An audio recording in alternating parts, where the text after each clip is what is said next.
Hello, hello. Welcome, guys, to another edition of Straight Talk Podcast, Cyber Cafe Edition, Volume 17. I'm here to chew bubblegum and kick some ass, and I'm all out of bubblegum. All right, so today we're going to talk about the zombie economy and the decline of the Western economies as we know it. I'm here with a special guest, Sage from Telegram, and let's go ahead and start. So, Sage, go ahead and introduce yourself. Mm. Uh, I'm from Buenos Aires, Argentina, and yes, I'm quite interested about economics since it's the main source of problems of my country, as some of you may already know.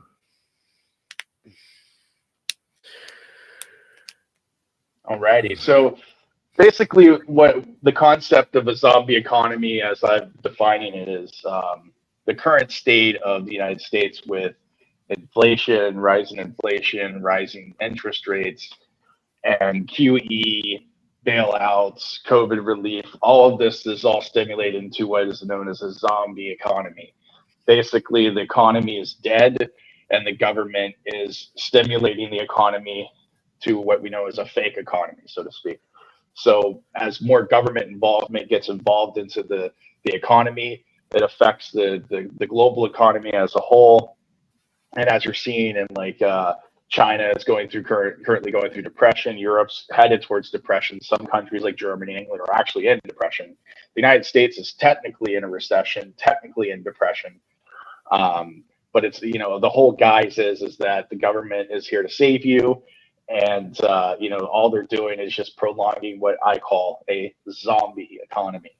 So that being said, Sage, do you have any input that you would like to say about that, or what's going on in relevance to Argentina regarding this zombie economy?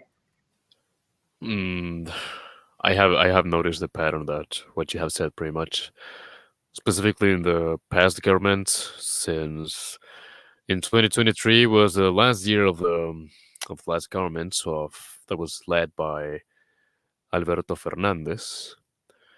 So with this kind of stuff, I have seen that they have tried to do something like that, but in a worse way because of the it was an election year, obviously.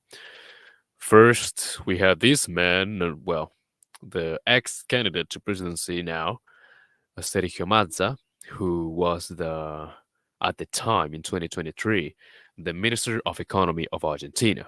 So this guy was behind the great printing of money of the country, which is the Argentine peso.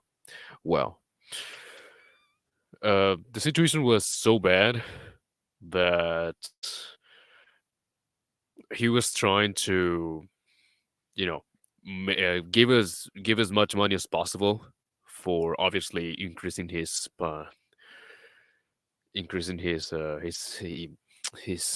voters. Obviously, the problem is that obviously that's going to cause inflation. Inflation at the time was so bad that the central bank of Argentina was not printing all of the pesos that we had.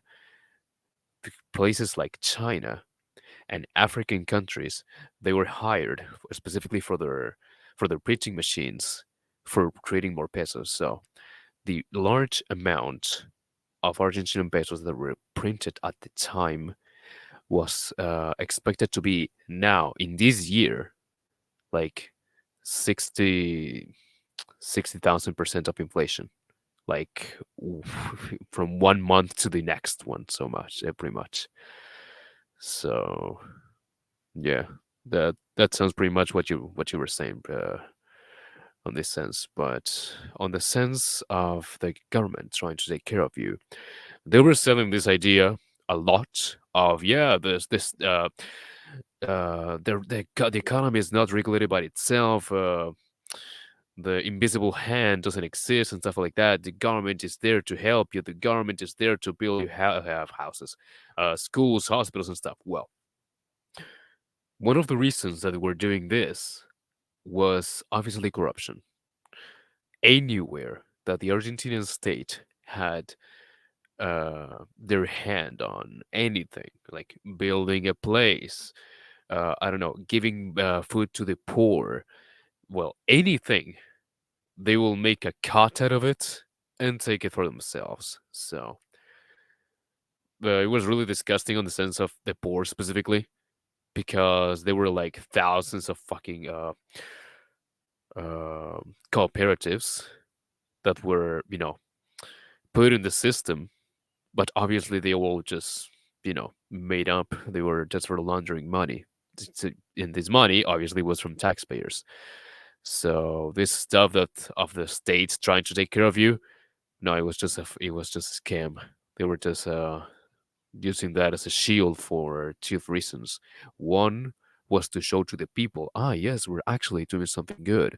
And on the other side, you see this good thing that we're doing? Well, we need more taxpayers' money for putting money into this. But since Millet got into the way of of politics, explaining to people why we were in the situation we're in, we were, better said, and how we can fix it, and now he's proven that yeah, he was right.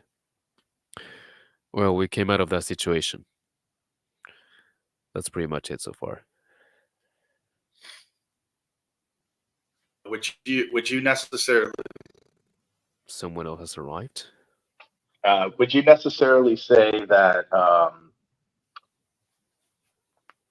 there's parallels between the United States and Argentina? Because if I recall, Argentina was one of the wealthiest economies in the West outside the United States during the 20s.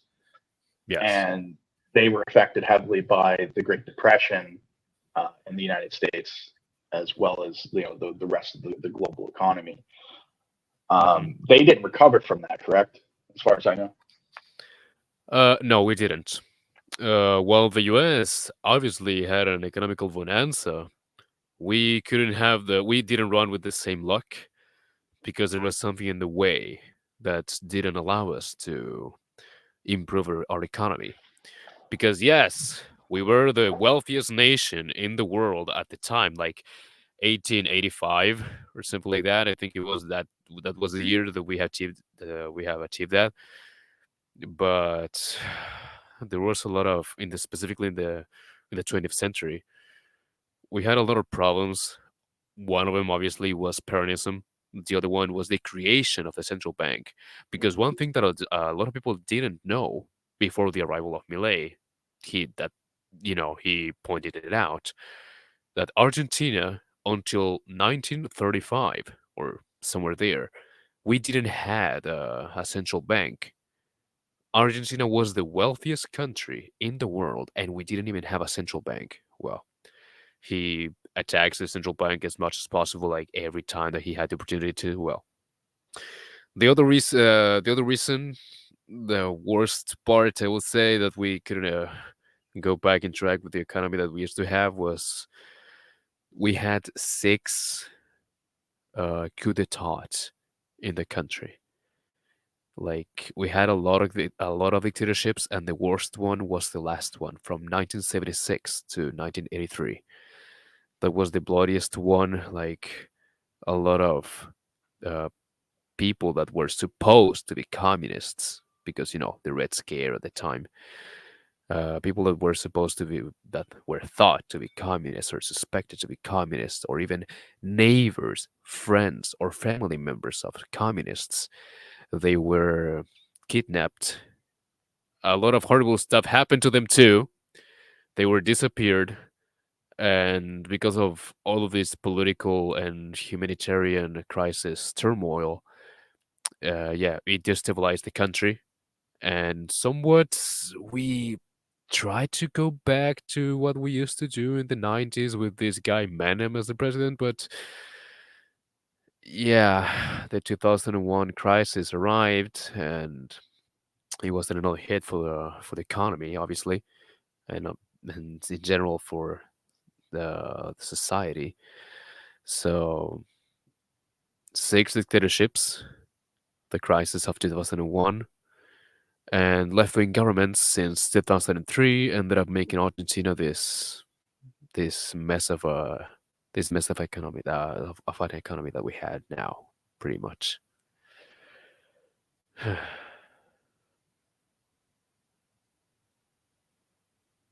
What is you're trying to share something? Let me stop that. You can hear me, right? Yes. I'm sorry. So the question I have is, you had mentioned before on our Telegram channel that the United States is the only country in the Americas that hasn't seen a coup. Is this correct? Yes, outside of, well, also Canada, but yeah, the rest of Latin American countries at least had one dictatorship. Okay.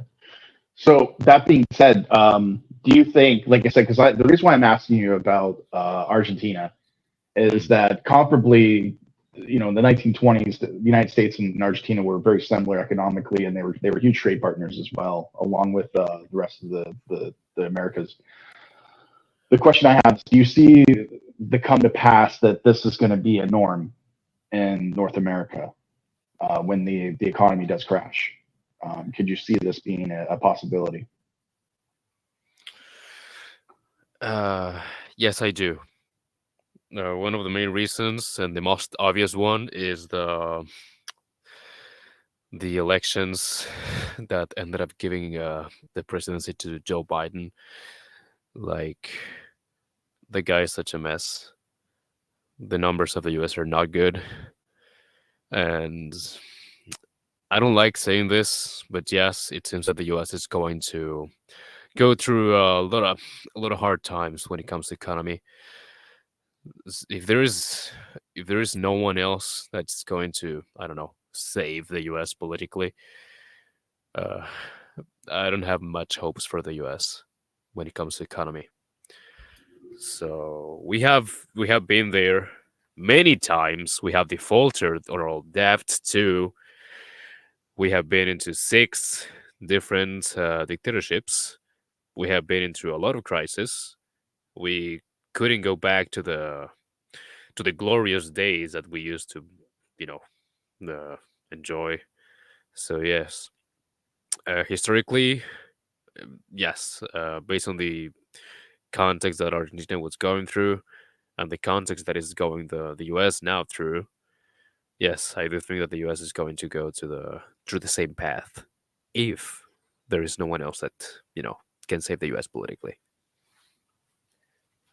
See, I'm under the impression that we're going to hit a recession and eventually a Great Depression, a greater depression, worse than the 20s depression, the 30s. Mm. And I believe that regardless who is elected as president, rather it be Trump, rather it be Biden, Kamala Harris, or Gruesome Newsom, I believe this is coming regardless. And from the data analysis that I've done. And I've been pretty accurate with my data and the predictions and forecasts up until like the last 2 or 3 years. I called it 2019 that we were heading into a recession, and then they locked down the country under the guise of COVID in order to cover that recession and blame it on COVID lockdowns, which I think was politically it came as such a coincidence and such a guise that they were like, let's use that, and then we'll pretend like COVID lockdowns were the reason why our economy is failing, and then we'll get bailouts and we'll stimulate the economy again, and people will forget about it. Like create a crisis so that they can come as saviors. And this isn't a new concept, by the way. I mean, this has happened, in ancient world in Rome. The Roman Caesars would and the Senate would do this constantly with bread and circuses and whatnot. They would create a fake crisis, and then like for instance, they would hoard grain coming from Egypt and hide it, and then there'd be a famine or a potential famine, supply line shutdowns, and then the Caesar would come out and say, "I miraculously found a bunch of grain, and now it's bread and circuses for all. We're all happy and woo, great times, and hail Caesar, that sort of thing." And that's exactly what happened during COVID. People came out and they were like, "Hail Biden, the savior of," and he was, was it Fauci was getting the awards, and they were throwing out peace prizes, and wonderful, great times, and the bread and circuses went on, and this is what stimulated this zombie economy, as I call it, this fake economy where the government stimulated through quantitative easing before, the 2008 crisis, another crisis that could have been avoided, but they wanted it to happen anyway because they either ignored it due to oversight or they allowed it. They didn't care. But it's the same thing with COVID. So it's just crisis after crisis after crisis. And we've seen this in history that countries that consistently go through crisis, or empires rather, that go through consistent crisis over a short period of time ends up meeting their doom and they collapse ultimately. Every single empire in the history of the planet that has affordable amount of crises within a short period of time has eventually collapsed in a very short period of time. That being the Roman Empire, the Greek Empire, the British, the British Empire, the Russian Empire with the Bolshevik revolutions, this sort of stuff. It all accumulated at the same, in the short period of time, a bunch of crises. So that being said, a new article came out today. That's what I was trying to share. I'm sorry. I'm going to present it. It was a Forbes article. I'm going to go ahead and share screen here if I can. And I'm window. There it is. So I'm going to share this article that came out. There we go. We'll present it. There we go. So the Dow. Whoop! I don't know what happened. There we go. Yeah, now you can see it. Okay, good. So the Dow surges to. I'm going to go ahead and share this the whole screen. That'll probably be better. If I can. There we go. So the Dow surges to a all-time high today. I don't want the photo. Dow surges to all-time high, passing 40,000 for the fourth time ever. Bread and circuses, everyone! Free shit! We're all happy! Yay! So it's an all-time high Friday, eclipsing the 40,000 mark for the fourth time in its 128-year history. Shares surge across several industries. Great times, and you have the key facts here and whatnot. But you can, I'll put a link, or there's a link to to this article and the Straight Talk News channel. So if any of you guys, that link's in the description, by the way. So if you guys want to go read more about this article, you can go to the Straight Talk News channel on Telegram, and you can see it there. So the situation is that similar things happened like this in the past, like in the 20s, the Roaring 20s, as they call it in the United States, and stock market all-time highs, like record-breaking times, and the thing about it is the depression, the collapse came shortly thereafter, the stock market crash, and they took us off gold standard and things like that, and World War II shortly thereafter. So I mean, it's like you said, the history it doesn't repeat itself, but it often rhymes, as one scholar once said. And we're in this pattern, this like 100-year cycle pattern of just consistent crisis and ups and downs and things of that nature. But at this point in time, the United States, like I said, I broke it down in a previous podcast that our current PPP ratio is, I think, 15%. It's about 15 or 18%. And during the 1920s, I think it was closer to 37%, something like that, or 50%, substantially higher. So when the United States collapsed, or had a depression and the market collapsed and all that happened, it was devastating to the global economy, as what happened in Argentina in the 1920s. So fast forward to 2008, to the 2008 crisis, the United States was, I think the GDP was at like 25% or 27%. PPP ratio was like around 19-20%. And it only affected certain regions of the planet. So it affected primarily regions like Europe and Middle East a little bit. and South America and so on. Any country that was connected to the derivatives, the CDOs and the derivatives market through the international banking, central banking, as you were describing it previously or earlier. So I mean, it was mitigated to that because I was in Asia at the time. I left and went to East Asia to work, and they said the economy wasn't really affected. Like I didn't even notice it. You usually can feel an economic downturn, and I didn't feel it, and I didn't notice it. And the people were like, "Yeah, we're fine. There's no economic issue." However, countries like Iceland, for instance, it destroyed their economy. They had protests. They removed government officials. They arrested people. Heads rolled, and so on and so forth. The United States, nothing happened. No one went to jail, except for maybe Bernie Madoff, because the amount of corruption, and fraud that he had committed over the course of like 30 years that, again, the government just set a blind eye to because he was connected to so many high level trading firms. And I believe he started the NASDAQ, something like that. So it's literally just bread and circuses and a zombie economy, if you will. And that being said, the parallels, like I said, like I definitely see. I believe we're in recession now. Obviously, the unemployment levels have ticked up a little bit, and they're posted in the live tick at the bottom of the screen. Inflation has remained above 3%. It's gone down a little bit, but like I said, the unemployment rate went up, and that's generally an indication when consumer prices go down and employment go up. That's usually a good indication that we're in recession. But officially, what an official recession is 2 negative quarters of GDP growth.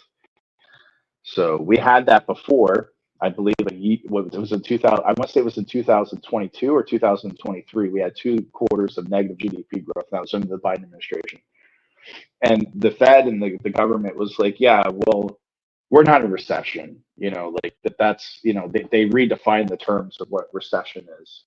Because they're fudging the numbers, and it's bread and circuses, and like I said, it's a zombie economy. So up is down, down is up, and it's literally just it's clown show type stuff, and that's more to come. Like I said, because it's like was it Baghdad Bob or whatever? It's like nothing to see here.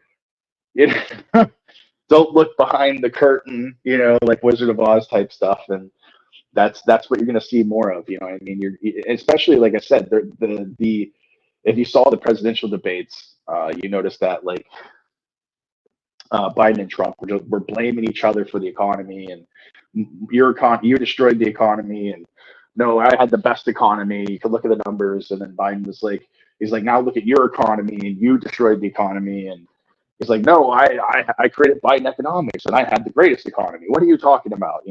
It's just like it's hilarious, and at the same time, it's sad, and tragic. Because so many people's lives are going to be affected by a major collapse and depression. And like I said, coup d'etats will come. What I mean? That's inevitable when you have a massive catastrophic collapse of a financial system, and people no longer believe in the system, and they're going to start pointing fingers.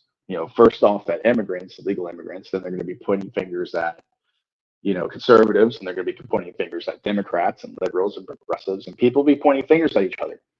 And that's when the chaos starts. And that's when you have coups. You have political leadership, and you have, military that are sitting in the shadows, leaders, and they will come about. They will come about in times of despair and economic decline, as you explained in Argentina over the last 50, 60 years. So, I mean, I think that's things to come. That's what I'm predicting. That's why I'm trying to leave the country. I don't want to stay here much longer I don't want to be here past the elections, because I think 2025, as I predicted in 2014 in a published article, that I believe the United States will collapse, and economically there'll be an economic collapse or major depression in 2025, along with China, CCP China. The communist government in China will collapse because their largest trading partner is the United States. They're dependent on consumer goods and supply lines to the United States. They even send food to the United States, by the way. A lot of people don't know that, but they send food. The United States buys food made in China. Same with Mexico. They buy food made in Mexico. I think Trump was the first political leader to actually point that out with Nabisco, which are made in Mexico and sent to the United States. I'm not going to buy another Oreo, that sort of thing. But yeah, I mean, the thing is like more and more food, less and less food is being manufactured in the United States, and more food is being imported because of the cost associated with producing that food, and the cost of importing is much cheaper. But that's going to be shutting down because if the dollar weakens, there will be less buying power with the PPP, and inevitably we know what's going to happen: starvation, famines, and civil unrest. Well, isn't it that what they want? Like weaken the U.S. dollar. Like I have noticed this before about my country that politicians here, specifically the big name of Massa, this guy that was the Minister of Economy, uh, they were trying to make us poor, so it was easier for us to be controlled by them. Obviously, like it is not the same someone that has a house, a family, a wife, children, a stable job, or even better, many sources of money. Someone with an education, or someone with studies in several fields, someone that can is really reliable, someone that actually has a good life, than someone that is in poverty, lives in, I don't know, in a big slum, lives with people who are uneducated criminals or just straight up murderers, or doesn't even have like a stable job. Like, yeah, it is way easier to control someone like that than the person that you have mentioned first. Um, this example that you have said of wine and bread. I remember that. Yeah, bread circuses. Yeah, bread circuses. Yes, Yep. yes. That I remember making the link of it when the COVID stuff. Here it was said that yes, the government will make a quarantine of, just don't worry about it, like 2 months or something. And then it was 3 months, then 4, then 5, then 6, then 7, and so on and so on. Argentina ended up being the country that had the longest quarantine in the world, literally, and it didn't even do anything. There were people that died because of the disease while the quarantine was still on. Like, I don't know how you end up committing such a thing of actually trying to get people not the disease, but still you have thousands of people dying. And in front of the pink house where the president works, there in the statue of San Martin, which is the founding father of the nation, there are a lot of rocks. These rocks have the name of the people, obviously, that passed away due to COVID, and this is a protest that is still there. Those rocks are still there, and I don't think no one's going to take him away like anytime soon. It's a scar for the nation, so yeah, I don't think it's going to be taken out ever. But yeah, basically, adelante. Basically, they, what was I saying? Someone was talking to me. Yes, this thing that you have said of Bread circuses. yes, yes, of them using this as an excuse of saying why the economy is going bad. Yeah, it didn't work out for them because Millet ended up saying no. The economy is not wrong. It's not wrong. It's not bad because of the disease or anything. It is because of the policies you're following, the policies you're putting into us, all the taxes. Did you know that Argentina had like 214 taxes, something like that? Like, Yeah, it's probably about as much as America had. We're the most heavily taxed country in the world, just about. I mean, we pay taxes on everything. Anything that the government can tax in the United States, they will tax. And when they do, they'll do these like tax breaks, like where, like in Florida, DeSantis will do like a week's worth of tax breaks for like buying school supplies and things of that nature. And it's like, again, bread and circuses. It's like, oh, go buy your school supplies and stuff like this. But it's like, well, the thing is that isn't the government public schools supposed to be providing that?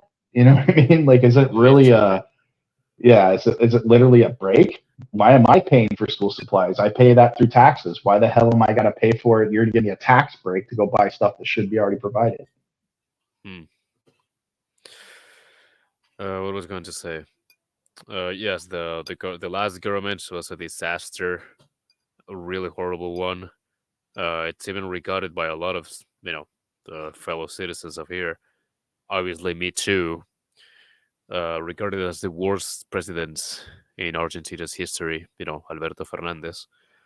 So yeah, Argentina had 214 taxes, and it seems that Milei is trying to give like an example of what's to be done outside of helping people, because of course he's actually helping, taking taxes out, um, trying to educate people in finances and economies so they can personally grow, try to there is also one thing that a lot of people were criticizing about Milei is like, why are we paying with our taxpayers' money? Why are we paying with our taxes for him to go to all of these places, to Europe, the US, Australia? Well, the reason why he's doing that is that he's trying to sell Argentina as a good place to go invest. All of these big companies like Microsoft, Sony, I don't know, Tesla, Google, all these companies. He's trying to go to these places and speak specifically with the owners, the CEOs of these companies, telling them, hey, this place has a lot of land that you can buy. We have really few taxes, and we have a lot of people that are really interested and prepared to work with you. So if you want, you can invest in my country, and you will have a lot of profit out of it. That's what he's trying to do, pretty much. But yeah, what he's doing is just like Bukele, the president of El Salvador, when it comes to safety, security, like all he did was just imprison them all. As a good example. So what Milei is doing is what Bukele is doing to security in economy, pretty much.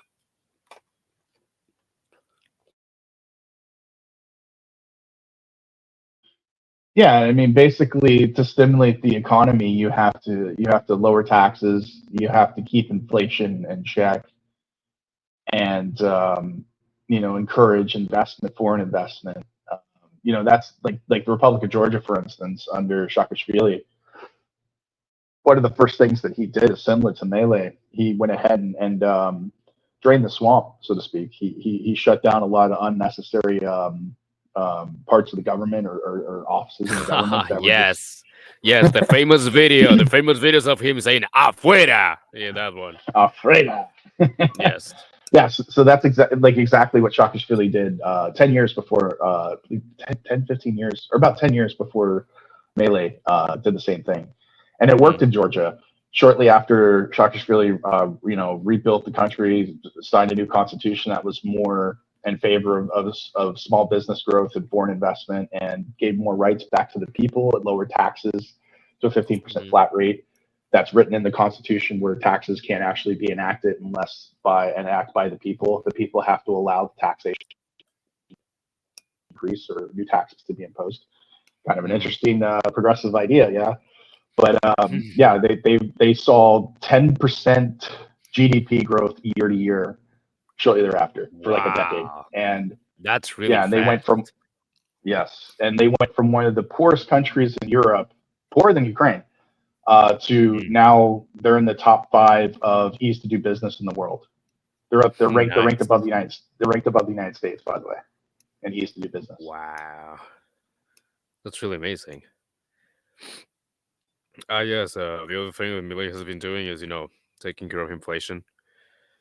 And one thing that a lot of people are also criticizing about him is that, he's printing money, but not in the same way as the last government was doing it. Well, the last government was printing a lot of really small bills, so not to show that inflation was actually a problem. There was the 500 peso bill, there was the thousand, the 1,000 one, and that's it. The highest bill there ever was, at least in the last government in 2023, was the 1,000 one. Well, now we have the 10,000 one, and it's expected to arrive in October or November. The one that is $20,000 bills. Well, to give you an idea how much that is, 10,000 Argentine pesos now, it will be $10, literally. Imagine that you want to buy an iPhone that how much would it be now? $500, right? I'm not sure. Well, Yeah, it depends on what kind of iPhone. The newest iPhone, I think I could look it up, but I think it's probably around 1,200, maybe US, and give or take. well, But go just ahead. to give you an example. Well, instead of paying $1,200, you end up paying, I don't know, $1 million for one iPhone. That's pretty much how bad it is. Like there are prices like candy. Can you imagine buying candy? I don't know, a bag of candy for 500 Argentine for $500. That's how bad the situation is. But it has been That rapidly reminds me going of down. Huh? Yeah, that reminds me of Back to the Future when Doc gave Marty he's like, go buy a Pepsi, and I think he gave him like a 20 or something to go buy a Pepsi to Hmm. demonstrate the rate of inflation in the United States in the future. And it was like they left 85 or something like that and went into 2015. And at that rate Hmm. of inflation, like that, that's like hyperinflation almost, Oh For, Lord. so yeah, and they point that out in Back to the Future. It's kind of Hmm. interesting. How much was the Pepsi? Well, he gave him a $20 bill, so I imagine it was probably like $19 or something close to that. Oh, $19 for a can of Pepsi. Dear Lord.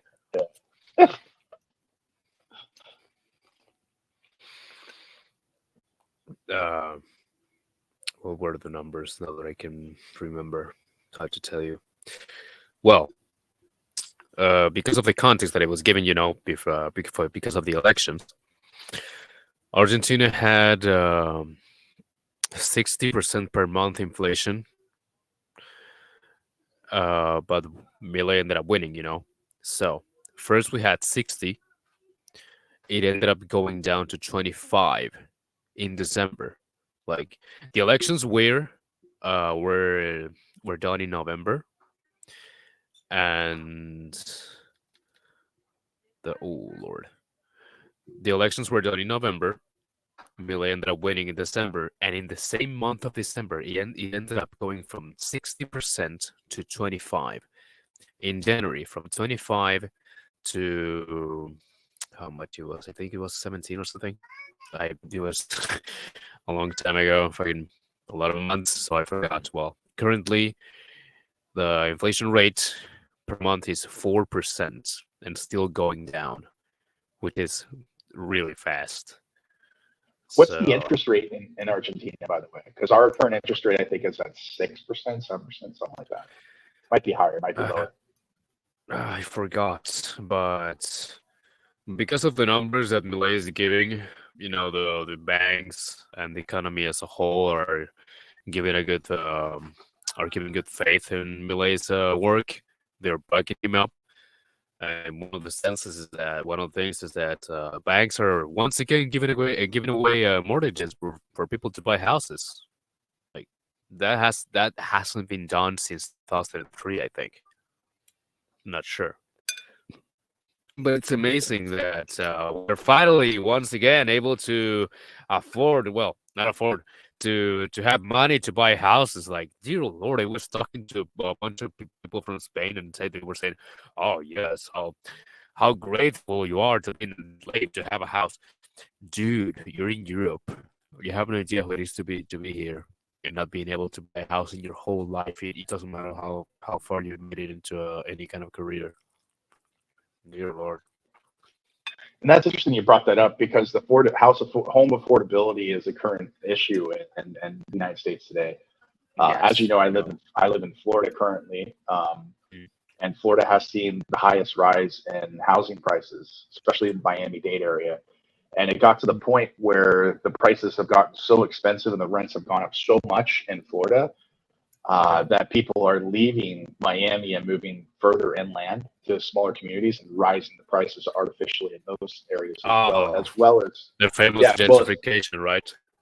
exactly. So Uh-huh. in these rural farm towns, there's no jobs. There's literally no jobs. There's no employment outside of agriculture and maybe medical because of retirement communities.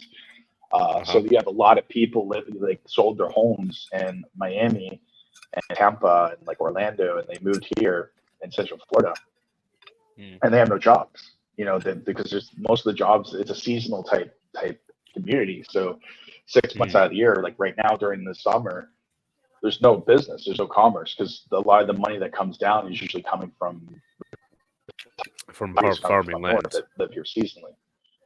Mm. Yeah, they live here seasonally during the winter.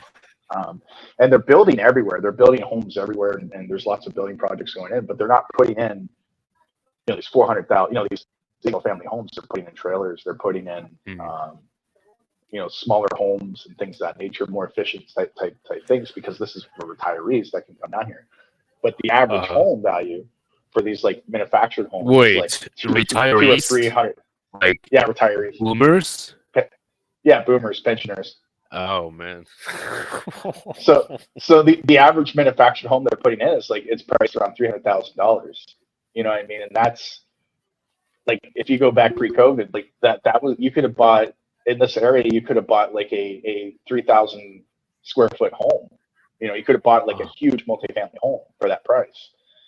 And those homes and that were selling for 250 to 300,000 are now selling to like 600 now here to $1 million. Like they jumped that wow. much. They doubled and tripled in value in the inland, and where there's no jobs, there's no commerce. In Miami, it's gone up even higher. I mean, it's ludicrous. You can go to like the ghetto of Miami, and a home that was selling for $100,000 is now selling for $500 or $600 in Miami Dade. You know, I mean, it's ludicrous. Well, that's in the US. But what about Mexico and their famous case of people from California going down to Mexico because it's way cheaper? And what do they end up causing? They end up causing this gentrification. They're literally people from Mexico. They do not want to sell anything to other Mexicans because it is way better for them, obviously, economically. That's a main point, obviously, to sell to people from California than to actual Mexicans from Mexico, their own kind, just because they're all of these people from California are moving there, and And this has what? yeah, and that being said, they're moving there because of the remote jobs that occurred during the during COVID. So they would relocate to Mexico and still work their remote job from Mexico. And now that they're having to go back to the U.S. to go work, what's going to happen to those properties? Are they gonna abandon them? Are they going to take a loss? Are they going to sell them? Are they going to run them out? You know what I mean? So that's going to destroy the local economy. That's what's happening here in Florida because there's no Mm, commerce, there's no jobs, there's no economic growth. It's a zombie economy, as I said, and mm. as the podcast title. You're not And it producing eventually, anything, yet you keep get money out of it. yeah. So basically, the only thing they're producing is debt and inflation. So they're Mm, overinflating the homes, and it's creating a fake economy. And DeSantis is like, oh, best economy in the world. We have a surplus tax revenue. And it's like, well, yeah, because when you have a house that was worth $100,000 selling for $500,000, the property taxes increase, tenfold on that. And then on top of that, mm, local communities, because they got greedy, because governments are greedy, they increased the tax percentage. So like not only are you paying more because you bought the home for more than it was worth, but your tax increased. And on top of that, the insurance premiums on the house went up. They went up because the cost of the home was much more substantial. The cost of the home skyrocketed. But on top of that, the insurance companies have doubled and tripled the price for coverage at agreed a lot of times. And that means a lot of people in Florida are buying these like $500,000 homes, and they're going uninsured because carriers won't cover them because the home they know the home is not worth that. It's not insurable for that, or they just can't they can't afford the coverage because it's too much. They bought the home with an expectation of paying the realtor was like, well, this is what the current taxes are, this is what the current insurance rate is. Not knowing that when they bought the home, they would do a new tax assessment, and they would the taxes tripled or quadrupled, and the same thing with the insurance. So now you have a person that's house poor, and they can't afford the home that they just bought. They relocated, and now that they're asking them to go back to work, because a lot of these people came from lockdown states that were in lockdown, like New York and California, and so on and so forth. And now that these companies are telling them to come back or you lose your job, they're like, well, I don't know. I mean, maybe I can find a job locally. They're like, don't worry about it. I'll go find a job here. And they get out in the job market. They realize there's no jobs and the salaries are extremely low. I mean, I'll give you a statistic, and I think I mentioned this before in a previous podcast, that I believe the current median income in Florida is right around $38,000 a year. And the average cost of living, it's around $46,000 a year. Does that make sense? Quite a gap, yes. Isn't it? Yeah, so like literally the average person in Florida is living not paycheck to paycheck, but they're living debt to debt, the zombie economy. Oh. Dear Lord, dude. Haven't they thought about this? Like when it comes to buying a house, like, or buying property to build a house, like, what did you think about before it's like, in the case that I get stuck in the middle of nowhere in this place that I just bought, and what should I do outside of, well, what should I do in the case that I lose my job? What else can I do there? Like, I'm moving far away where my family's really far away too, just because of the prices of housing being really cheap. So, wouldn't they have thought about this before? I would have. I mean, that's the second part of the zombie economy, is that people are brain dead. They all share the same brains. So they come down here and they buy off of emotion other than logic and common sense. And they think, oh, well, real estate always goes up, because that's the boomer mentality, of course. And they buy these overpriced homes thinking that they're going to be able to sell them if they need to, in case if they've got to leave or relocate or they don't like it. And come to find out that they're house poor, which house poor means that basically they owe more on the loan than they have equity in the home. And they're stuck. And they can't refinance because they're like, the realtor's like, well, interest rates are going to come down. They always come down. And they're like, okay, I guess I can refinance later, to get the payment down in case if I get stuck, right? And no, the interest rates have gone up since they bought the home. Yeah, so I looked it up. Yeah. I have looked it up. The interest rate of Argentina here. It says Argentina's central bank decreased the annual nominal benchmark interest rate to 50% on Thursday. But here now it says that yesterday the interest rate was 40%. That's pretty much it. Crazy, 40% interest rate. I think the interest rate in Georgia, Republic of Georgia, is right around. It's above 10%. It's come down, actually. They brought the interest rates down recently, and I think that was a result of stimulating the economy, because probably most likely because the global economy has been in recession since COVID, and some places haven't actually recovered. So that's basically what I've been saying, is that it's a fake economy. It's a zombie economy. A lot, the only country that's showing positive results is like the United States. I mean, at this point, they're showing that the economy is healthy. There's jobs, there's low unemployment. Although interest rates are high comparably seasonally to what they were before at 0% or negative interest rates, literally, like Japan. That there everything's fine here, guys. Everything's great. Nothing to worry about. You know what I mean? It's I'm really glad that fucking the interest rates are going down finally. yeah. I mean, when interest rates are above 10%, that's them coming down is it's not necessarily a bad or negative connotation to the economy, the overall economy.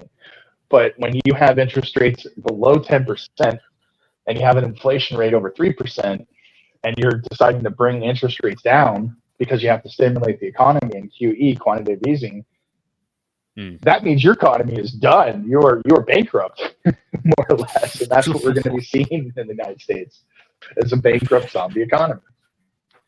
And I mean, the thing is with the stock market, I've mentioned many times in the channel that the stock market is fake. It's a zombie stock market. It's stagnant. It goes up. It has these record numbers. Then it goes down. There's no real ups and downs. It's just stagnant. And the reason why that is, the numbers doesn't mean anything, right? Yeah, it doesn't mean anything because the 40. I think it's like 70% of the stock market is basically BlackRock, pensions, state pensions, 401ks, Vanguard. Yeah, these big investment firms that caused the 2008 financial collapse. They're heavily invested in the market, and then you have mom and pop boomers that basically are like, what's a safe bet because it always goes up, right? So they've got their pensions, they've got their 401ks, state pensions are invested in BlackRock and these different mutual funds, and they're keeping it afloat.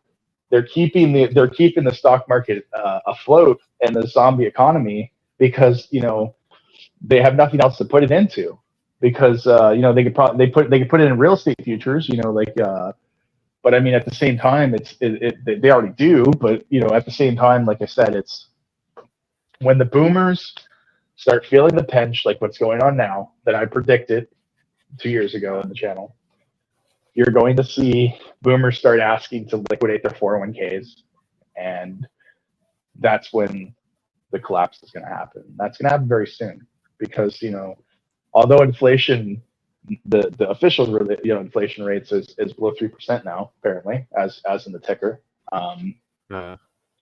It's probably not.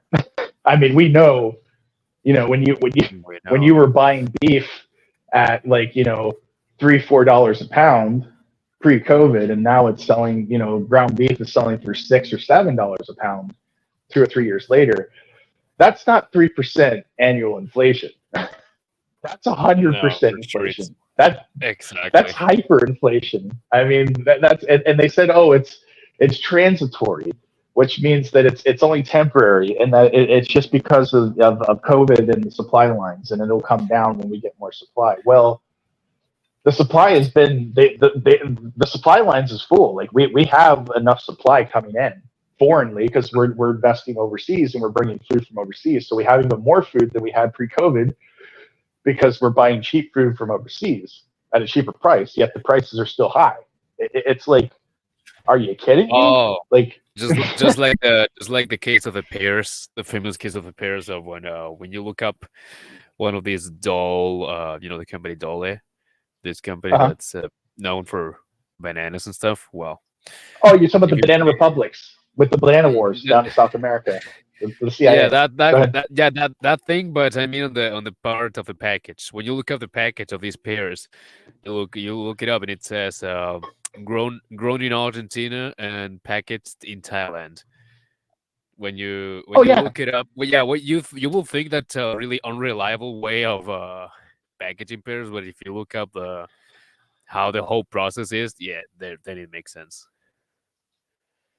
Yeah, how the hell does that make sense? Thailand and Argentina are on the other side of the planet. So that means that they're producing it in Argentina, and they're shipping it to Thailand, and then they're shipping it back to the United States. How the hell does that work? Where's the math in that? Well, I remember that I have found like a video on YouTube that literally the name is grown in Argentina, packaged in Thailand, and he explains that the pears in Argentina are a better quality, so that's why Dole buys them from us. Then because of how pairs grow, they take their time. So instead of waiting the time that they need to wait for them to be packaged, they just send them to this specific part of the world, which is Thailand, which is the cheapest place that you can, make the whole package process because of how cheap it is. And from Thailand, it goes the other way around. Like instead of going through the Atlantic, it goes through the Pacific, and then it arrives to the U.S. That's pretty much the whole process that I remember because I watched the video long ago. But Yeah. that's pretty much it. But yeah, the Dolly company, it's the same company that was behind the banana republics in the in the last century. Right. So Uh-huh. also coffee comes from South America, and that leads me to our plug here. 1775 Coffee, our sponsor of the channel today. And we're going to take a quick break, and I'm going to go ahead and play the ad. It's time Nice. to say goodbye to Starbucks and say hello to Rumble's 1775 coffee. Unlike other woke brands, this is a coffee that backs free speech and is unapologetic about it. Visit 1775coffee.com, use the promo code STUDIO40 to get 40% off any subscription. The coffee comes in medium and dark roast. It also comes in tea berry, which is similar to Kona coffee. In other words, this stuff is premium. Click the link in the live chat or the description. You can also go directly to 1775coffee.com and use the promo code STUDIO40 to get 40% off today.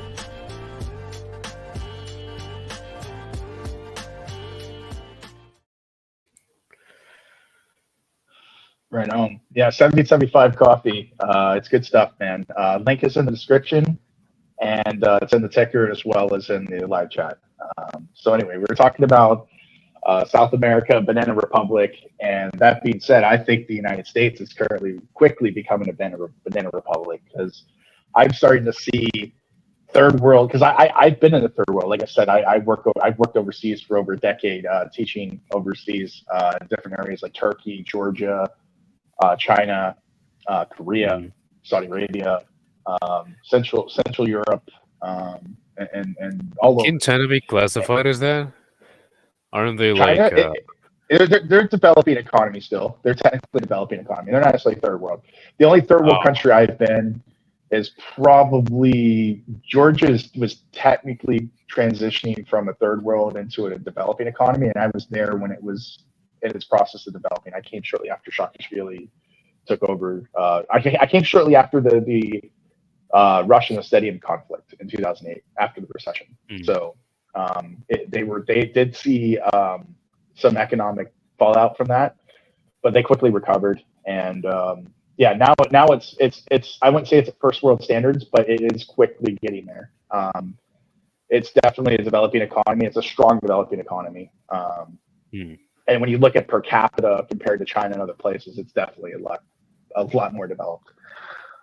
But that being said, like I said, I noticed, like I said, when I first arrived in Georgia, for instance, Republic of Georgia, as they were developing the economy, I noticed certain types of social order and how things were and how difficult it was to get certain things and supply line issues, and you can only get one thing, and there was no, it wasn't like going to the American, to like Walmart or something like that, where you had like 10 different varieties of something. You only had one option or two options, and that was it. You had Coke or Pepsi, basically. And now I go to the store. Last time I was there, which is a couple of years ago before COVID, and they had multiple different variations of different, they were having stuff coming in from Germany, from Russia, from Turkey, from everywhere, and also domestically from Georgia as well. And yeah, you had options, and then on top of that, it was easy to ship stuff through Amazon over there through a freight forwarding service. So I mean, you can pretty much get anything you wanted, and very affordably for the most part. But just certain things like just power brownouts and power outages and water going out for like, a day, or like power going out for 2 days because the the infrastructure wasn't modernized. It was the same infrastructure they had in the 90s during the Soviet era, and elevators not working because they were built in the Soviet period and they weren't maintained. Shit like that, you know what I mean? Like stuff that received a lot of neglect because it just wasn't the money, because the economy was in third world conditions. And just how the people drive and the people were they were miserable because of the economy. There's just no jobs. People were trying to leave and they were relocating and coming and going and sending money back. Well, nonetheless, I see a lot of similarities and parallels with the United States and Georgia that I saw there. And in Turkey as well, in Eastern Turkey, which is less developed than Western Turkey, obviously the European side versus the Asian side. And Yeah. I mean, it's very noticeable now in the U.S. And I don't know if because Americans that are lived here, born here, they're it's like a frog in a boiling pot. You know what I mean? If you put them in, I know that. I know that concept. the frog. You gradually. If you put a frog inside of a boiling water ball, it will jump out. But if you heat it up, gradually, gradually. it'll die. It'll just exactly. It'll blow itself. So that's the thing I noticed here, and like I said, it's that zombie economy where everybody shares the same brain and the same propaganda and bullshit, and they just basically just same products. Well, the government says this, the government says this, and DeSantis says this, and Biden and Trump says this, and everything's great from what I understand. The media, CNN and Fox News, they say this and that great things to come and shit like that. So. They really don't realize that, and the 10-year just in the 10-year period, the decline that has happened socially, economically, politically. I mean, you're going to have a convicted felon running for president on a big party ticket, first time in U.S. history. That's banana republic style fucking government, man. Literally it is. Literally. I mean, I didn't even see that in Georgia. I didn't see that in Georgia. Political opponents being persecuted and sued and threatened to jail time, and I really didn't see that in I saw it in developing economies, but I didn't see it at the extent that the magnitude that I've seen it in the States currently in this time period, in this current time. This is a third world country. It's quickly becoming a third world country, and a lot of it is just it's that zombie mentality, and the people have become lazy, content. They've no work ethic. Just they don't care because they're horribly underpaid. The cost of living is tripled in price in the last 5 years or last decade. It's quadrupled if you really want to go back far enough, since 2008. And homes aren't affordable. People have huge amounts of debts from student loans, from car loans. Cars are costing $60,000, $70,000, upwards of $100,000. Education, dude. Education was such a scam. Do you have any idea of how many traps were there for you to get in debt for? Dude, I'm gonna go and have some journalism studies course in this really prestigious university. I'm gonna have a lot of money out of it. Dear Lord, dude. What a scam. Now all of these people don't even have the money to pay back the debt that you got for having these studies. Yeah, and then now it's bailout time. Now it's socialization. It's socialism, and I mean, this is stuff I see in third world countries, and not necessarily, like communist or like fascist third world countries. This is what I see in developing economies. Meaning? Yeah, kind of like countries that were like France or like I'll give you Portugal or Greece that were very economically viable country. And now they're basically they've been in a zombie economy for, a decade or more. And Germany keeps bailing them out with the euro. France is going through a disaster when it comes to the social part too. Right. So the like I said, it's the zombie economy has started in Europe and then it's now come to the United States, you know what I mean? And this is the transition from an industrial to a post-industrial to a third world type condition, and really, I'm using the word third world incorrectly, because the third world means, third world was originally intended to describe the axis of evil during World War II. So you had Yeah. countries that supported the West, and then you had the third world, is what it was described as. Yeah, Really, those what that we what supported we the first world, those that supported the West, the second world, those that supported the USSR and satellite countries, and the third world, which was people who didn't go for any of these two, pretty much. exactly. So that being said, like it's just that this is a failed economy. It's a failed Mm. country. And Europe, Western Europe and Central Europe are failed economies and failed countries. The social experiment has failed, Mm. and quickly. And like I said, generally when an empire fails, when an empire collapses, like the Soviet Union, for instance, is a great example, because it's the most recent powerful industrialized country that has collapsed in our lifetime that people can remember, because it didn't happen that long ago. It happened in 91. So 1991, yeah.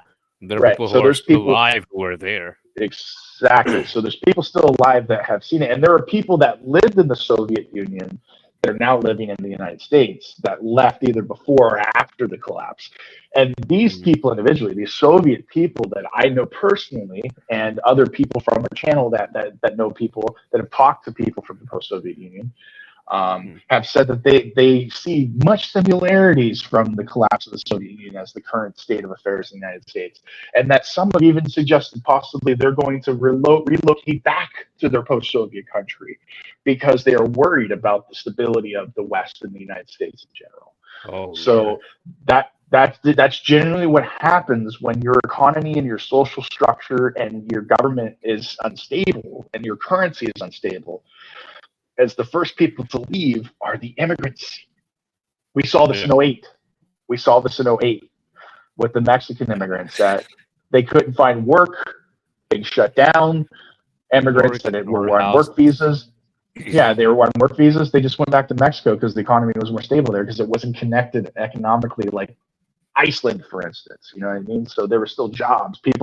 I see people were going back to Korea because, like I said, I was there, and the economy was stable. It wasn't really as affected because that was a banking collapse. That wasn't necessarily a global depression or that sort of thing. It was because of the banking system was corrupt and it collapsed. So, like I said, Mm. Mexico was not affected. They were still producing agricultural goods and consumer goods, and they were still selling it. It's just at a lower number or percentage than they were previously. Mm. But I mean, at the same time, like I said, it comes down to this time around, the United States doesn't produce anything. It's a post-industrial country. It's a service-based economy. So the global economy is not going to be affected as it was during the '08 recession. The only thing that's going to be affected are the banks and the central banks that are connected to the United States, and those that use the dollar as reserve currency. So countries that you see that are dumping the What a dollar coincidence. currently. What a coincidence that my country is going to get rid of its own central bank. Exactly. Exactly. They're getting rid of their central bank because they don't want to have the fallout from a U.S. dollar collapse and a U.S. central Hmm. banking system collapse, because they're all connected to the central banking system. So that's why you're seeing Russia, you're seeing China. And China, it's a little too late because they have their own internal issues, because they don't have any real resources. They just produce, excuse me, they just produce things. So Hmm. they're dependent on resource-rich countries like Russia, or oceanic like Australia, or Southeast Asia, or the United States for the raw resources, Brazil, Argentina, this sort of thing. So Hmm. they're a little bit different situation. That's why I said they're going to collapse economically with the United States, because their currency, their secondary currency, they have the most amount of U.S. dollars in their secondary currency and debt out of the world. Japan as well. We see Japan. I think Japan is going to be horribly affected by a U.S. collapse economically and a dollar collapse. But like I said, you will see, like I said, like Georgia right now is the state where they're like, I don't know if we really feel confident in the U.S. dollar anymore, and if we really feel confident as an ally with the United States, and that's why you're seeing this political whack-a-mole, like tug of war type thing going on there currently, because Georgia's economy is fairly stable, and their currency is actually backed by kind of oil and the people are very educated and industrialized. So, it's a different country than it was 10 years ago because the new generation speaks English fluently. They speak it better than Americans, and they're educated as well. And they have money now because money has come into the country. So, and they've worked overseas and they brought that money back to Georgia to invest in the country. So, and like I said, the currency has stayed at 3 lira to $1 for over a decade now. They haven't really seen much inflation. If they have any inflation, it's at less than 1%. At most, so that's what I predict too. Is I see the trend that basically you're going to see a lot of these smaller countries, medium-sized countries, and even industrialized countries like Russia, for instance, where they're going to start ditching their dollar reserves, and they're going to start basically looking at their central banking system and see how exposed they are to the U.S. Banking, to the international IMF and U.S. central banking scheme. That's what I think is going on now. That's what we call a currency war. We have trade wars and currency wars, and this is what we had in World War I, leading up to World War II. We led up to World War I and then World War II, and that's where that third world, first world type saying comes from. And we're seeing that history repeat itself again 100 years later. A lot of it's, like I said, it's dealing with currency, central banking schemes, and all of the above. Because we went from a gold standard to a fiat currency. In that time, and now we're going from a fiat currency to a commodity-based currency. That's what I see as the current trend. Is countries with high-end commodities like Russia, like Australia, Germany, even to an extent, they have huge amounts of commodities that are easily accessible, and they have the industrial output to produce those and sell those on the open marketplace. Their currencies will become more stable, like you see in the GCC, for instance, with Saudi Arabia, with Qatar and UAE and Kuwait. That they have a huge amount of oil reserves, so their economies remain stable, even though they're a socialist system. They're a kingdom or a feudal system that is a socialist-based system at its base economically. They're still able to remain stable even during this time. And they were stable during the recession as well, because I worked in Saudi Arabia during the recession. They didn't see any economic impact on it, other than because the oil prices, of course, stayed. They didn't drop. They stayed pretty stable during the recession, because there were still, like I said, it was a banking collapse. It wasn't a economic collapse. So countries like Korea and other places were still using oil, and they were still purchasing oil, keeping the oil market stable. That's what I see from the data analysis of the situation. But this time around, I do see oil stabilizing. I don't see oil going over $100 a barrel ever again. I don't ever see it going over, because if oil was going to go over $100 a barrel currently, it would have happened when the Gaza-Israeli conflict. It would have happened then, and it didn't. It did happen during the Ukraine crisis, the Ukraine-Russian war, and then it went back. It stabilized shortly thereafter, but because it didn't go over $100 a barrel during the Israeli conflict, where most of the oil that, because that war is basically over oil rights and off the Gaza coast. That's basically why that oil is there. The Saudi Arabia is proposing a pipeline to go through the country and to Turkey and to Europe to bypass Russia's oil and gas, LNG. I said it on the podcast previously on the channel, and that's basically what it's about. It's about oil and commodities and trade. That's what that war is all about, Gaza conflict. And of course, the Israel being greedy and to take whatever resources that the Gazans or the Palestinians claim as theirs, that technically is theirs. They're like, this is ours, goodbye, bye, because they won't even let them out. They won't let them seafare more than a mile off the coast for a reason, because they don't want them claiming the oil or causing sabotage or anything of that nature. So anyway, that being said, like I said, the commodities market definitely, I think, will stabilize, and you'll see emerging markets. And then it'll get to a point where the U.S. won't be able to extract they won't be able to sell their commodities, because there's a brain drain, zombie economy, brains, So like the average person has their gender studies degree, as you eloquently pointed out, and they don't have a degree in petroleum engineering, which because of the climate change crisis and all this fiasco, they started shutting down petroleum engineering schools and schools for people to obtain these type of trades. So they're going to have difficulty extracting oil. Shut down the Keystone pipeline. So there's less and less people that are skilled and educated to be able to get these commodities out of the ground and to extract and transport them. On top of that, nobody goes in trades anymore. They want to become TikTokers, and they want to, like I said, they want to be the businessman. More stuff that doesn't actually produce anything of value. Just exactly. And entertainment is good, but not of the size of that anyone can be like famous and have a lot of money out of it. I still gonna be an influencer, man. Shit, you know what I mean? Literally. That's how it is. That mentality, the zombie mentality. You know what I mean? So, it's done. There is nothing. America's going to be like how Russia has been post-Soviet Union. It's going to have a lot of commodities sitting in the ground in an area where they didn't build the infrastructure during the Soviet period because they were extracting oil and other infrastructure, resources. No people educated with the skills needed to take the resources out and make money out of it. Exactly. So that's what I see. That's why I say it's going to collapse. And it's the same in China, because China, they're factory workers. You don't have petroleum engineers in China. I mean, you probably have a few, but you don't have like people that are highly skilled in petroleum engineering in massive amounts. You don't see a lot of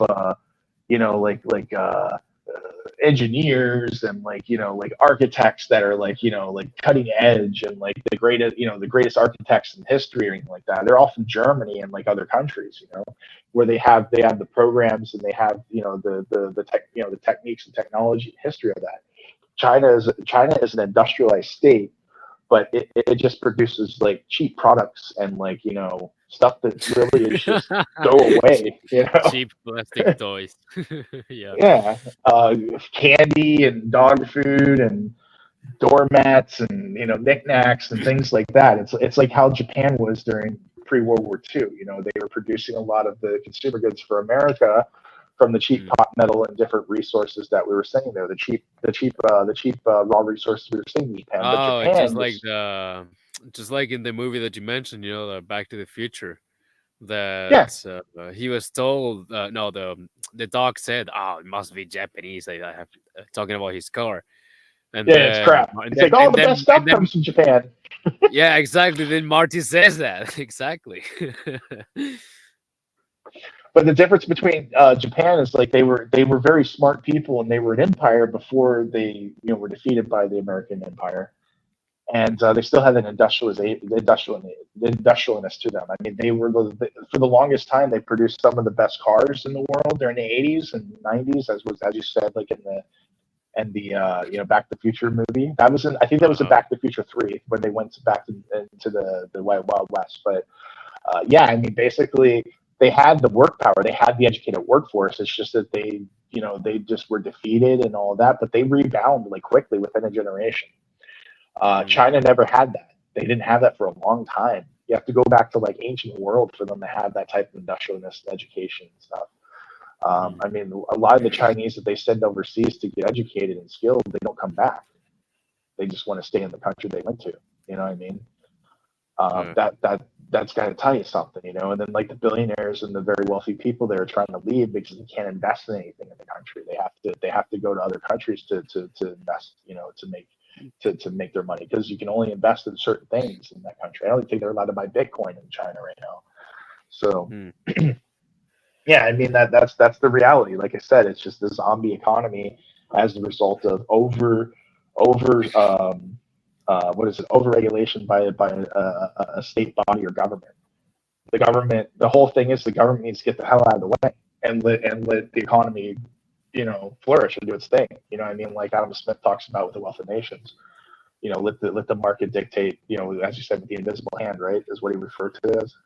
Yes, I was talking about this with a lot of friends from Europe specifically, and the main thing that I've noticed is that in Europe there are a lot of countries mainly Deutschland, Germany, that had a lot of regulations. Like 80 times that I had an idea for a business with them, they will say, "Oh no, it happens that there is this regulation, there is this tax," and then I go like, "Dude, you cannot even scratch your ass without having the government to give you permission and having to pay a tax for it, dude. Come on, like all of these." The government was getting in the way, putting these taxes and regulations and stuff. It's just literally just they're just stopping the economy to grow, just like what's happening here. And now that these regulations, these ministries that are literally just in the way of progress, economical progress, and now Argentina is going back to what it used to be. Prices are going down, inflation is going down, banks are trusting the economy once again and giving away mortgages, and we will Yeah, I mean back. that's the What? thing though. Like, so how's the employment? Employment's going up. That's the thing. So like inflation and deflation is very important if you have strong economic growth and employment. Huh. So when you have strong employment and you have deflation, that means that you have a growing economy. You have a very healthy economy. Versus in the United States, like I just pointed out, as you can see in the ticker, we have rising unemployment. Our inflation is still above 2%, which is what the Fed's idea was to get below 2%. So Mm. technically, it's still high in their eyes, even though it's fabricated. It's not real. Yeah. It's probably closer to 16, maybe 20%, which is what Shadow Stats has pointed out. Because they're using the old metrics for the data analysis than what the current government uses. Yeah, not to show So the I real mean, numbers. exactly, it's a way to cook the book, so to speak. It's fraud and oversight. That's Uh, basically it. So yeah, I mean, like I said, my data analysis is that we are in recession. We've been in recession since October last year, mm. and because when you adjust for inflation, um, December was a wash. The consumer price index and the GDP growth evened out. It was at zero. There was no economic growth. It was zero because of stimulus, zombie economy.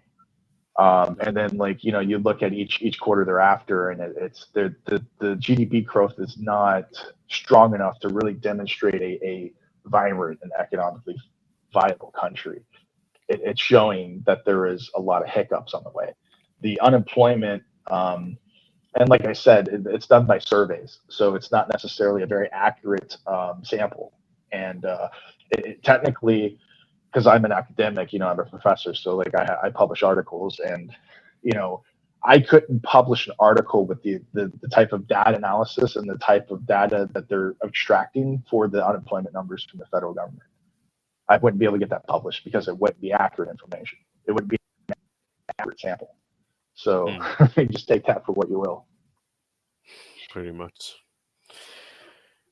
One question. One of the patterns that I have been noticing here is that that what you're saying with the zombie economy thing is that there are a lot of people that are not only not producing but living off taxes in two ways. One might be because you're connected to the system, you are related to someone in the government, and uh, you're literally having a luxurious life out of money from the government, which in the end is just taxpayers' money. And the other one is you're in the the bad side of living from the state, which is gifts, subsidization, and that kind of stuff. There used to be a lot of people here that were not even Argentinian, but they were receiving education, free education, free food, money, even places to live that obviously were not the best, but these were known as slums or the projects or misery villages as we know them here. Are you noticing a big amount of people who are living off the state right now in the U.S.? Yeah, I mean, obviously pensioners, and that's normal because we have the boomers, the retirees. They outnumber the other demographics, I think, close to 2 to 1, give or take. So there, a lot of them have retired. I think the last boomer to retire is going to be within the next, between now and the next 5 years, you'll have most boomers will be retired. So they're all going to be, that was the big issue 5 years ago, 10 years ago during George W. Walker Bush and what's his name? The conspiracy guy with the ministry. He was pushing that we were going to be 10 feet underwater throughout the world in less than 5 years. Oh, yes, I know who you're talking about, but I forgot his name. Yeah. Yeah. Anyways, it's irrelevant. It doesn't matter. So anyway, that was the big issue. That was the big topic in the Republican Party. Was that we were going to run out of Social Security money and Medicaid. And that was the whole push for this immigration was to basically offset the amount of funds for the for the entitlement programs so that they can tax more. Basically, instead of creating younger populations, which is healthy for an economy, is to have big families and because that obviously stimulates the economy because you have to pay for clothes and schools and different types of stuff that stimulates the economy. And you replace it with people that are already adult, like military age adults that basically you can. That's why you have most of the military age men coming over because they go work, right, send money overseas, but a lot of them are working at the table, or they're working illegally, or they're basically getting benefits, or they're committing crimes. A lot of them, I'm not saying all of them, but a huge percentage. And it's that zombie economy. They're not stimulating enough economic growth because they're working minimum wage jobs or low paying jobs. They're not paying much into Social Security and Medicaid to offset that cost. Because I think that Medicaid and Social Security is basically bankrupt. It's been bankrupt for probably 5 years now. Sorry to go off, and the graphs are go off topic, but it's kind of really going back to what you're saying. Yeah, you do have a lot of people on disability, people that just they can't find a job or they don't want to work, and they just give them disability. You have like single mothers that basically they get a baby rent check or basically alimony or like child support, and then they go on disability and they get all their kids on disability. And they basically live off of the state, and they live off of the working man, the man that's paying all the bills. So you have a bunch of people. I think who was it? What's his name? I can't remember his name, but he made the analogy that basically it's people carrying the average people are carrying the turnip cart, and everybody's pulling it. They're putting their share in. And then, the first person's like, I'm tired. I can't do this anymore. I got to sit up in there for a little bit. And then the next person's like, well, if they're going to sit up there, I'm going to go up there too. And then now you only have like 2 or 3 people pulling this wagon or this turnip cart, and everybody's just sitting in the back and just not doing shit. And that's disaster. Basically, you go nowhere. The economy comes to almost a halt, and then nothing gets done, and you don't have no more progression. So the food can't get to its destination. The turnips can't get to the processor to sell the market. So everybody starves. Everybody fails, and that's what we're seeing is that the immigrants aren't as productive as they need to be, and they're not paid enough in the taxes to produce to cover the amount of losses or budgets that are being enacted, the amount of money being sent overseas. On top of that, you have, like I said, you have retirees, you have people retiring, coming out of the workforce. You have a lot of Zoomers. You have youth unemployment, which is probably 30%. The real unemployment rate in America has got to be at least 20 to 30% for Zoomers and younger millennials that can't find a job in their profession, let alone a job in general. There's only so many McDonald's jobs. There's only so many, Starbucks jobs, coffee barista jobs. There's only so many baggers and cashier jobs at the local supermarket. So I mean, like eventually they're going to start hiring people part-time with no benefits. There's only so many stalkers there's so many people that can do this job. Like if you don't like the payment, then just go somewhere else. I can find anyone that will do this job instead of you. 100%. Yeah. So that's the reality. I mean, like it's like I said, it's a zombie economy. You don't have enough. Really, what it comes down to is you don't have enough people working. You don't have enough. The people that are working, they're not making enough income to have disposable income to buy consumer products, so they're borrowing the money on Or debt. save. Yeah, they can't save or anything, so they're living on debt in order to live a lifestyle or to just basically make ends meet. And when they start getting laid off, now they have no job instead of a part-time job, and they're already living with family or friends, or they have roommates, or they're renting a room, or they're living in their car, they're doing van life, or they're living on the street. Oh, dude, And yes, yeah, I know about that. I have so never seen now, that. I have never seen that here. I have never seen anyone yeah. living inside of the car here. Oh no, I see it all the time here. I see people living on the street. Like I see people living in tents, all over America. There's a YouTuber that shows that he has a YouTube channel. I can't remember his name. I can post it in the chat later in the Telegram chat. I post his videos all from time to time. So if you guys want to go see him, you can go to the Telegram channel that's in the description. Join our Telegram channel, and I post a lot of stuff we talk about in the podcast in that channel constantly.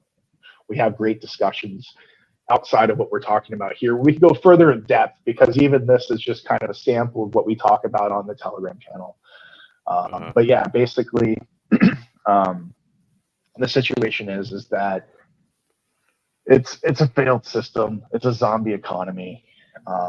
It's only going to last until the golden calf is done, like the Soviet Union. The difference between the Soviet Union collapse and the United States collapse is that the Soviet Union only traded within itself in a very niche set of countries, and most of those countries were basically Soviet Union was a nanny state, so it was literally just funding those countries like Cuba, who had no real domestic output other than a few things, and they were heavily dependent on the Soviet Union income, like aid, Yeah, big just like the United cigars. States. What a great what a what a great thing for the USSR economy.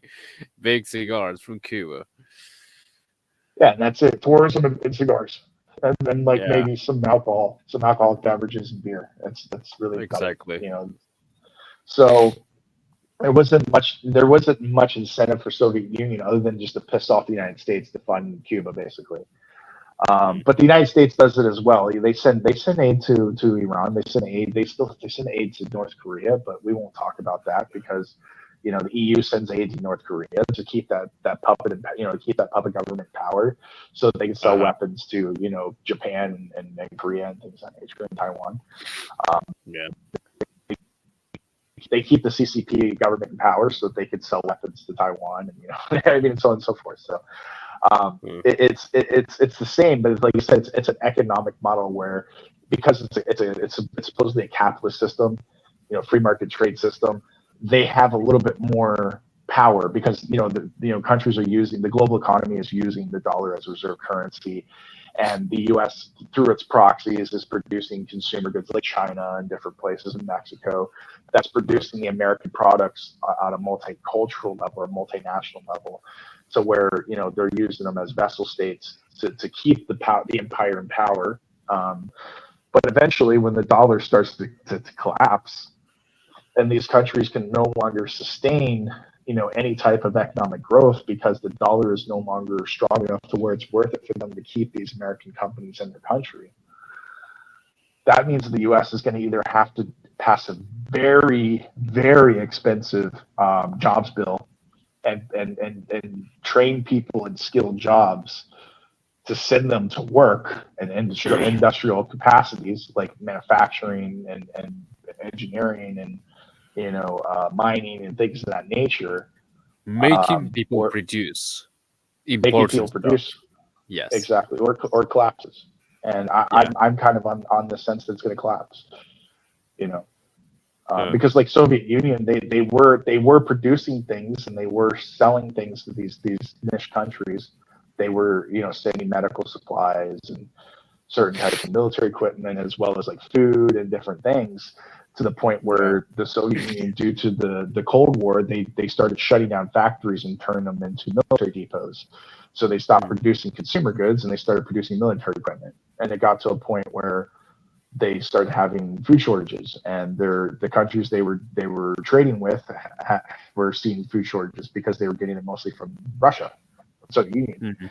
And that's what we're I seeing here in the United remember States. that I have seen some propaganda from the time, and most of the stuff that they were showing, for example, if you look up right now the anthem of the USSR, you will find the video, obviously, with the anthem. And what do you see?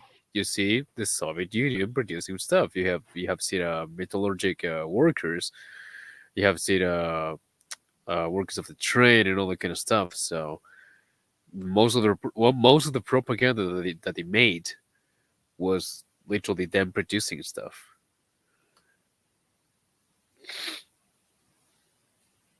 Yeah, they like I said, they were when they had the empire, especially with the Baltic states and the Eastern Bloc countries, predominantly Ukraine, which Ukraine produced a lot of agriculture. Very large state. It's roughly the size of Texas. I mean, there's so much resources in Ukraine, and it was so important to Russia, which is why Russia put, it was one of the only states outside of Russia country and Soviet Union where the military depots were and the military bases and equipment was located, because it was such an important country for the economy of the Soviet Union. And when Gorbachev started, like his progressive policies and letting these Western Eastern Bloc countries gave them independence, brought down the Berlin Wall and then liberated, East and West Germany. A lot of the brain drain, so to speak, a lot of the skilled workers and educated, workforce started to leave the Soviet Union. They became independent. And a lot of the food and agriculture and consumer goods that were being made in these countries wasn't coming in anymore. And then it was just a matter of time before the collapse, basically. Huh. That's what we're So, seeing in the United States. so making a summary of the whole conversation, the thing with the zombie economy is the country is not producing uh, as important stuff as they should be making. People are more interested in stuff that is not important, like making TikToks, for example, or having a gender degree. The interest rate, inflation is going up. The US dollar is becoming a currency that is not trustworthy anymore. It's devalued. Yeah. Yeah. And what was the other part? There are a lot of Unemployment people rates who. unemployment rates going up because people don't have job skills. All they have is like basic skill jobs for like a consumer based economy. Exactly. So people don't have jobs, so they cannot afford to live in a house. But when they have the money to go somewhere else that is cheaper for buying a place, they get stuck. They get stuck in a debt that they cannot even pay back, because first their original job doesn't, they don't have it anymore, and the place that they live in, there are no places to go work, so they're just stuck in bed in debt with a debt that they cannot pay back. And the migrants that once went to the US, those that went there specifically for having a better life, they're going back to their countries because it's more economically feasible for them to go back to their countries than stay in the US because of the whole situation. And pretty much in some years, in some years the empire of the US will fall. Yeah, pretty much. Hmm. I think it'll collapse. I think it'll collapse sooner than later. And it's the reason why it's going to collapse is plain and simply because the people that are here have lost faith in the government. You can see it. You can see that people are. It's not so much that it's a zombie economy, because a zombie economy can obviously go on for a long period of time. But it's a simple fact that people are losing faith in the currency. They're losing faith in the government and the system as a whole. And when that happens, like that's like Rome, it just collapses. People no longer feel confident in the government, and they leave. Would you trust in a government that is led by a guy that doesn't even know where he's at? Well, that's the whole point of the zombie economy. The most powerful leader in the free world is literally a walking zombie. Uh-huh. And the guy that is on the other side of the choice is a criminal Yeah, that he's a is meant convicted to be in criminal. jail. Yes. Yeah, he's going. I think here very soon, within a short period of time. I think the next week or two, he's going to sentencing hearing, and they could sentence him to prison, and that means the election's over because I don't know who are they gonna get to run for the Republican ticket. They're gonna have to do another. They're gonna have to do another. What is it called? Election. Yeah, they'll have to do another primary to select a new Republican, or they A can, new I guess, because Republican and a new Democrat. yeah, and then like the Democrats want Biden to step down, so they're going to have to have a primary again for the Democratic side, so they're going to have to postpone the elections. I was saying that this was probably going to happen. I said this in the chat. I'm sorry we're closing, but like I said this like 6 months ago in the chat, in the Telegram channel, that I didn't think we're going to have elections this year. I think they're going to postpone them, or something was going to happen, and that's what it's looking like now. That the two candidates that are running for political office that have been selected by these two major parties, Coke or Pepsi, Democrat, Republican, they both One is a are at the zombie and the point. other one is a criminal. Yeah, they're at the point where they're not fit for office. So I mean, what do you do in that situation? You have to suspend elections. I hate being right all Well, the time. I really hate being right all the time, but it's just I'm, it is what it I mean, is. it I is don't what make it the is. rules. I just notice the patterns. Yeah. Yeah. Well, we had But something that like being, that here. Like uh, when it comes to when it comes to choosing a leader for the nation, we mm, had that the best guy that the left, this party, Juntos por la Patria, United for the Fatherland, well, Together for the Fatherland will be a better translation. The best guy that they managed to find from their from their side was the Minister of Economy. That was the main reason why Argentina was in the situation it was. So the other guy was the guy that has been explaining to every Argentinian on television uh, why the situation of Argentina it is how it is, and how can we fix it, and who are the ones to blame for the situation. He ended up winning. He was right. He's doing everything well. He's doing all of these things right. And when you look up the polls for popularity, or how do you say, the support of the people, when you go mhm. ask which on the side of the Peronists, the left, which of the side of the Peronists would you vote in the case that they go for representing Peronism, and always like this is January, all the ballots just go to no one, like all of them, all of the politicians that were in Argentina before the arrival of Milei, they were so horrible. We know what they have done. A lot of news of them committing horrible stuff, promoting shitty policies that were against our interests. They were so bad that no one is there left to represent their party. Literally. You have, for example, Grabois, who is literally a communist that ended up literally seizing a land, a privately owned land, and it didn't succeed because he didn't even know how to cultivate on it. So he just left. You also have Guillermo Moreno, who is the guy that every time that he's on TV, he talks about how good it will be to fill the country with black people for some reason. You have Cristina Fernandez de Kirchner, who was the most, how do you say, who was the most corrupt woman in Argentina ever. She was the vice president the last year, and she was the president of Argentina twice. She has stolen a lot of stuff. She has like a lot of properties, like really luxurious properties, to her name. A lot of money that she couldn't justify where she got it and stuff like that. And outside of them, there's no one else. Like, who are you gonna vote for? Massa, the guy that made Argentina the mess it is now. Literally, the difference here is that we have a good guy that ended up explaining to people how to get out of the situation. He's actually doing it.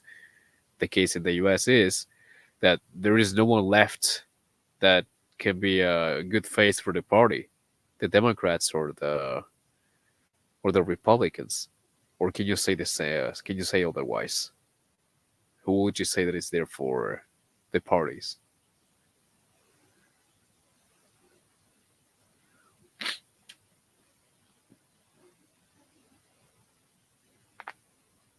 Yeah, sorry about that. Yeah, I mean, basically, like the thing is, the people have selected their people. They've selected the representatives that they wanted to run for their political party, and that was Donald Trump and Joseph Biden.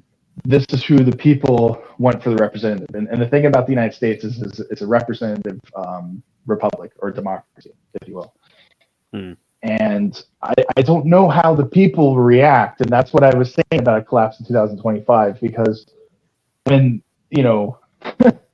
government officials, elected assholes, as Gerald Slinte calls them, when they are telling the people that you voted for to represent you or can no longer run because they're not fit for office, how do you think the people are gonna accept that? I mean, how are they gonna react to that? Like, so you're telling me we had a primary. This is the person we voted for that was chosen to represent us, our party, and the American people. And now we can't vote for them because you don't feel you as a government don't feel that they're fit for office. That's revolutionary type stuff. That's civil unrest type stuff, man. That's coup d'etat type stuff. Literally, that's what I'm telling you. That's something that happens in like third world, like literally like banana republics, like real like Zimbabwe, or like anarchies, like what's that country called? Somalia. Like that's shit that happens. Yeah, that's like shit that happens there. That's a Somalian type government system where like some African Congo country where like the government, like literally they don't, like somebody, some diamond miner or somebody, doesn't like the fact that this person got the ticket, and they had them, even though they had a mock political election, and they still somehow got in, and they're just like, I'll just kill them. You know what I mean? Like, yeah, that shit that you see there, or like put them in prison. You know what I mean? Most of the time they find something on them, they put them in prison to get rid of them. That's usually what happens in these third world countries or developing economies. Yeah, where they none of them is clean. If you look him up, you will surely 100% find a reason to put him in jail, for sure. Yeah. And it doesn't matter. There's some trumped up charges, no pun intended. And they're just like, all right, we'll put them away for 4 years so we don't have to deal with them. And then we'll release them, and then we'll tell them, look, if you try to run again, you'll go here for the rest of your life. And then we'll torture you every day. Kind of like they did to Gonzalo Lira. The Ukrainian government, Zelensky did to Gonzalo Lira, tortured him to death until he died. An American citizen, but, he got like 5 minutes of talk time from the White House, and the Department of State was like, gave their condolences to his family, but they didn't do anything about getting him out of Ukraine. So yeah, it is what it is. So, it is what it is. So I guess we'll close with that. I appreciate, like I said, coming on, and I think we had a really good discussion, and I hope everybody enjoys it. And remember, guys, go ahead and like and follow, and check out our teller. 1775. Yeah, exactly. Buy some coffee, buy an e-bike, and support the channel. So if you want to send $1 to support us, that's great. You could go to, I have buy me a coffee. You could send like $1. But that being said, I'm gonna close. Nobody intended. Nobody exactly. That being said, it was nice having you. And like I said, hopefully you come on again in the future. And yeah, you guys, good night, man. And enjoy the decline and enjoy the zombie economy and the apocalypse that's coming. The zombie apocalypse. Good night. Good night.